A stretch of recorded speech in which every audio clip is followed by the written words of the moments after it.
Hey guys, അപ്പോൾ എല്ലാവർക്കും ഒരു പുതിയ വ്ളോഗിലേക്ക് സ്വാഗതം. അപ്പോൾ ഇന്നത്തെ വ്ളോഗിൻ്റെ തമിഴിലും ടെല്ലും കണ്ടപ്പോൾ തന്നെ നിങ്ങൾക്ക് മനസ്സിലാക്കാണ് ഇന്നത്തെ വ്ളോഗ് ഒരു ഹെവി ഐറ്റം തന്നെ ആയിരിക്കും. കാരണം എൻ്റെ കൂടെ ഇപ്പോൾ ഉള്ളത് 3 ഹെവി വണ്ടികളാട്ടോ. തുടക്കത്തിൽ തന്നെ ഈ കിടക്കുന്നത് ഒരു 1000 ഹോഴ്സ് പവറെങ്കിലും വരുന്ന ഒരു നിസാൻ പെട്രോളാണ്. പിന്നെ അതിൻ്റെ ഇപ്പുറത്ത് കിടക്കുന്ന ഒരു twin Turbo charge Nissan 370Z ആണ്. മാത്രമല്ല ഈ വണ്ടി കുവൈറ്റിൽ നിന്ന് വന്നതാണ്. ഇതിനെപ്പറ്റി ഞാൻ ഡീറ്റെയിൽ ആയിട്ട് പറഞ്ഞുതരാം. പിന്നെ അതല്ലാതെ അതിൻ്റെ ഇപ്പുറത്ത് കിടക്കുന്നത് this my friends is actually ഒരു 500 ഹോഴ്സ് പവർ ഉള്ള ലാൻഡ് റോവർ ഡിഫൻഡർ ആണ്. പിന്നെ അത് മാത്രമല്ല ഈ വണ്ടിയുടെ വേറെ പ്രത്യേകത എന്താണെന്ന് വെച്ചാൽ ഈ വണ്ടിക്ക് ലാൻഡ് റോവറിൻ്റെ എഞ്ചിനല്ല, ഈ വണ്ടിക്ക് വരുന്നത് കോർവെറ്റിൻ്റെ എഞ്ചിനാണ്. സോ ഈ 3 വണ്ടികളുടെ വിശേഷമാണ് നിങ്ങൾ ഇന്നത്തെ വ്ളോഗിനകത്ത് കാണാൻ പോകുന്നത്. So stay tuned.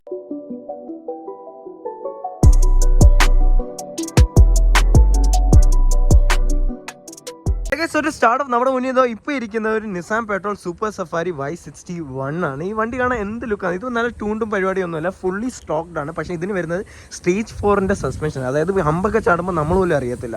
സോ അങ്ങനത്തെ വണ്ടിയാണ്. പിന്നെ അതിൻ്റെ ഇപ്പുറത്ത് എടുക്കുന്ന ഒരു നിസാൻ പെട്രോളിൻ്റെ ക്യാപ്സൂൾ വേർഷനാണ്. ഇത് 2 ഡോറും ഇത് 4 ഡോറുമാണ്. ഇത് സൂപ്പർ സഫാരി ആണെങ്കിൽ ഇത് വെറും സഫാരിയാണ്. പക്ഷേ വെറും സഫാരി എന്ന് പറയുമ്പോൾ വർഷം പരിപാടിയൊന്നും അല്ല. കാരണം ഈ വണ്ടീനകത്ത് വരുന്നത് 1000 ഹോഴ്സ് പവർ ആണ്. ആൻഡ് ഇത് നമ്മുടെ ഷാനോസ് ബ്രോ ആണ്. സോ ഷാനോസ് ബ്രോ തന്നെ പറയും എന്താണ് ഈ വണ്ടീനുള്ള പ്രത്യേകത എല്ലാം. Welcome to Fisher garage. Okay, ഈ കാറിനെ പറ്റി പറഞ്ഞാൽ ഇതാണ് നമ്മുടെ ബോസിന്റെ ഏറ്റവും ഫേവറേറ്റ് കാറാണ്. ഏറ്റവും ഫേവറേറ്റ് കാർ ഇതാണ് അല്ലേ ബ്രോ? നാട്ടിൽ എവിടെ പോയത്? ഞാൻ തൃശ്ശൂർ. തൃശ്ശൂർ. Okay, perfect. അപ്പോൾ പറയും എന്താണ് ഈ വണ്ടിയുടെ പ്രത്യേകത? എങ്ങനെയാണ് ഈ വണ്ടി 1000 ഹോഴ്സ് പവർ ഉണ്ടാക്കുന്നത്? ഈ കാർ ഹോഴ്സ് പവർ ഉണ്ടാക്കാൻ അത് മെയിൻ ആയിട്ട് ബോസിന്റെ പാഷൻ, അതാണ് ഫസ്റ്റ് ഓഫ് ഓൾ. രണ്ടാമത് വരുന്ന കാര്യങ്ങളാണ് ബാക്കിയുള്ള നമ്മുടെ പെർഫോമൻസ് പാർട്സ് എല്ലാം ചേഞ്ച് ആക്കിയിരിക്കുന്നത്. ഓക്കെ, ഈ കാർ ഫുൾ സ്ട്രോക്കർ കിറ്റ് ആണ്. സ്ട്രോക്കർ കിറ്റ് എന്ന് വെച്ചാൽ എന്താ സംഭവം? From head to toe full racing parts ആണ്. അതായത് എഞ്ചിൻ ബ്ലോക്ക് മാത്രമേ നിസാന്റെ ഉള്ളൂ, അതിന്റെ അകത്തിരിക്കുന്ന പിസ്റ്റൺ വരെ റേസിംഗ് ബ്ലോക്ക് ഇത് മാത്രമേ ഉള്ളൂ നിസാന്റെ ഔട്ടർ പാർട്ട്. ഉള്ളിരിക്കുന്നത് ഫുൾ റേസ് കെട്ടാണ്. ഓക്കെ, അതുപോലെ തന്നെ നെക്സ്റ്റ് വരുന്നത് നമ്മൾ ഇതിൽ ചെയ്തിരിക്കുന്നത് ടർബോയാണ്. ഗാരറ്റിന്റെ ടർബോയാണ് വരുന്നത്. ഇത് ഓൾമോസ്റ്റ് നമ്മൾ ട്യൂൺ ചെയ്യണ പോലെ ഈ നമ്മുടെ ഈ കാർ ജനറേറ്റ് ചെയ്യാം 1000 HP, 1000 horse power wheel horse power. അപ്പോൾ 0 to 100 ഒക്കെ എത്ര 3 സെക്കൻഡിലൊക്കെ അങ്ങ് തീർക്കില്ലേ?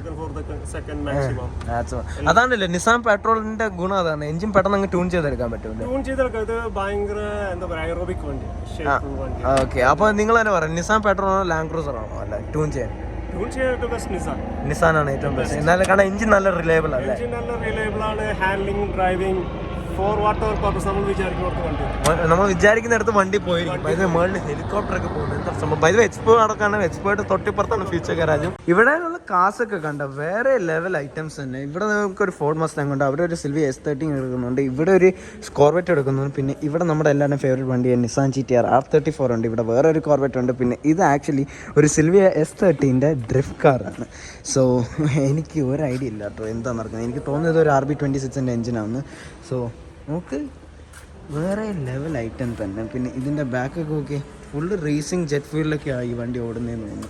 അതിൻ്റെ ഇപ്പുറത്തൊരു നിസാൻ 350Z എടുക്കുന്നുണ്ട്. ഈ വണ്ടിയുടെ പ്രത്യേകത എന്താണെന്ന് വെച്ചാൽ ഈ വണ്ടി ഓടുന്നത് ഒരു സുപ്രയുടെ എഞ്ചിൻ വെച്ചിട്ടാണ്. So that is also there. പിന്നെ അതിൻ്റെ ഇപ്പുറത്ത് എടുക്കുന്നതോ ഈ പെട്രോൾ ഉണ്ടാകും. ഈ പെട്രോളിൻ്റെ പ്രത്യേകത എന്താണെന്ന് വെച്ചാൽ ഈ പെട്രോളിൻ്റെ അകത്ത് വരുന്ന ഡിസ്പ്ലേ ഇനി വരുന്ന റേറ്റ് ഏകദേശം 10 ലക്ഷം രൂപയാണ്. കാരണം എന്താണെന്ന് വെച്ചാൽ ലെമ്മി ഷോ ചെയ്ത് ഒരു മിനിറ്റ്. ഫസ്റ്റ് നമുക്ക് ഡോർ അടയ്ക്കണം, പിന്നെ ഡോർ തുറക്കണം. അപ്പോൾ നമ്മുടെ ഫ്രണ്ടിൽ വരുന്നത് ഷെയ്ഖ് ഹംദാൻ്റെ പടമാണ്. ഏകദേശം 50,000 ദിറംസ് ആട്ടോ ഈ ഡിസ്പ്ലേന് വരുന്നത്. വേറെ ലെവലായിരുന്നു. അതുകൊണ്ടോ ഈ കണ്ട സീൻ. ഇനി ഇവിടെ വേറെ മോട്ടക്കിൻ്റെ ഡിസ്പ്ലേ വരുന്നുണ്ട്. സീനായിട്ടും തന്നെ ഒന്നും പറയാനില്ല. സോ ഇതൊക്കെ കഴിഞ്ഞിട്ട് പിന്നെ നമ്മുടെ അടുത്ത് വരുന്ന വണ്ടിയാണ് ഈ ഐറ്റം. ഇത് ആക്ച്വലി ഒരു മിനിറ്റ്. ഓക്കെ, സോ ഇത് ആക്ച്വലി ഒരു പഴയ മോഡൽ ലാൻഡ് റോവർ ഡിഫൻഡറാണ്. പിന്നെ ഇവരെന്താ ചെയ്തേക്കുന്നത് വെച്ചാൽ ഈ വണ്ടീനകത്ത് എൻജിൻ സ്വാപ്പ് ചെയ്തിട്ട് വെച്ചേക്കുന്ന എൻജിൻ ഒരു ഷെവലെ കോർവെറ്റിൻ്റെ എൻജിനാണ്. അതായത് ആ വണ്ടിയുടെ എൻജിനാണ് ഈ വണ്ടീനകത്ത് വെച്ചേക്കുന്നത്. പിന്നെ എനിക്ക് ഏറ്റവും കൂടുതൽ ഇഷ്ടപ്പെട്ട ഈ വണ്ടിയുടെ ആക്സെൻ്റ് ആട്ടോ. ലിറ്ററലി ഓറഞ്ച് ആക്സെൻ്റ് വീലിനകത്തും വരുന്നുണ്ട്, ഇവിടെയും വരുന്നുണ്ട്. പിന്നെ ഈ വണ്ടിയുടെ ഇൻറ്റീരിയർ ഉണ്ട്, റേസിംഗ് ബക്കറ്റ് സീറ്റ്സ് ആണ്. പിന്നെ ഇന്ന് ഞാൻ കാണിച്ച 3 വണ്ടിയും മാനുവലായിരുന്നു. ഇതും മാനുവൽ തന്നെയാണ്, വേറെ ലെവലാണ്. ഇതാണ് നമ്മുടെ വണ്ടിയുടെ ചാവി. പിന്നെ ഈ വണ്ടി സ്റ്റാർട്ട് ചെയ്യാൻ കീയുടെ ആവശ്യമില്ല. നമ്മൾ ഇങ്ങനെ നൈസായിട്ട് കയറിയിരിക്കുക, കീ ഇവിടെ വെക്കുക. ഞാൻ കാണിച്ചുതരാം. എന്നിട്ട് ഈ ക്ലച്ച് ഉണ്ട്, ക്ലച്ച് ഇങ്ങനെ പിടിച്ചിട്ട് ഈ സ്വിച്ച് ഉണ്ട്, ഈ സ്വിച്ച് അങ്ങോട്ട് പൊക്കിയിട്ട് ഇതിങ്ങനെ ആക്കുക. അപ്പോൾ ഈ ഡിസ്പ്ലേ അങ്ങോട്ട് പൊങ്ങി വരും. വേറെ ലെവലാണ്. എന്നിട്ട് നമ്മൾ ഈ സ്റ്റാർട്ട് ബട്ടനൊക്കെ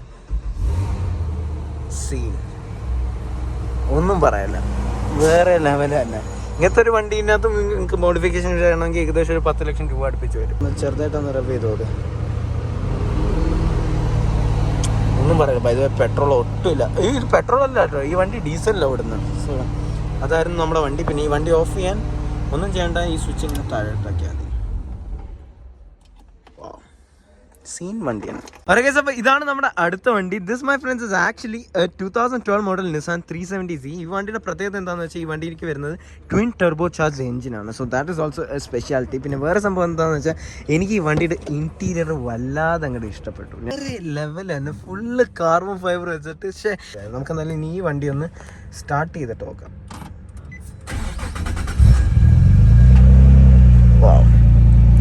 സീനായിട്ടുണ്ട്. ഇതൊക്കെ നാട്ടിലുണ്ടെങ്കിൽ വേറെ ലെവലായിരിക്കും. ബൈ ഈ വണ്ടിനകത്ത് 2 പേർക്ക് ഇരിക്കാൻ പറ്റും. പിന്നെ ഇത് Fair Lady edition auto. So that is also a thing. ഒന്നും പറയല്ല, scene item. So guys anyway അതായിരുന്നു ഇന്നത്തെ വീഡിയോ ഇഷ്ടപ്പെട്ടെങ്കിൽ ലൈക്ക് ചെയ്യാനും സബ്സ്ക്രൈബ് ചെയ്യാനും മറക്കണ്ട. ആൻഡ് ഓൾസോ എൻ്റെ ഇൻസ്റ്റാഗ്രാമിൽ പോയി ഫോളോ ചെയ്യുക, @Robert_. സോ എനിവേ ഗൈസ് അതായിരുന്നു ഇന്നത്തെ വീഡിയോ.